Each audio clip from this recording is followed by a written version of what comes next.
தமிழ்நாட்டில் ஒரு தனிநபரோட வருமானம் 1,90,000 ரூபா. ஒரு தனிநபரோட கடன் 1,30,000 ரூபா அப்ராக்சிமேட்டில் சொல்கிறேன்னு வச்சுங்களேன். இப்போ நம்ம 60,000 கையிருப்பில் தான் இருக்கிறோம் ஒரு தனிநபர்.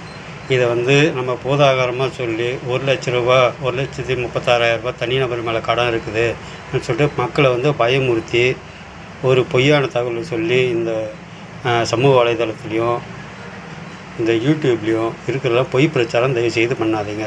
ஒரு மாடு மேய்ச்சி ஒரு பால் கறந்து ஊற்றி சராசரி மனுஷன் எனக்கு இருக்கிற அறிவு இந்த யூடியூப் சேனல்லையும் இதுலேயும் பொய்யான தகவலை பரப்புகிற உங்களுக்கே இல்லாத போச்சு. ஏன் தவறான தகவல் பரப்புறீங்க? இந்தியாவிலேயே வருமானத்தில் 2வது இடத்துல இருக்குது தமிழ்நாடு. முதல் இடத்துல கர்நாடகம் இருக்குது 2,00,000 ரூபா.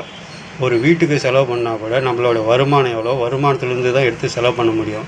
அப்படி இல்லை எனக்கு வருமானம் மட்டுமே வேணும், செலவு நான் செய்ய மாட்டேன் அப்படின்னா அது உன்னால முடியாது, என்னால் முடியாது, ஏன் அந்த கடவுளாலேயும் முடியாது.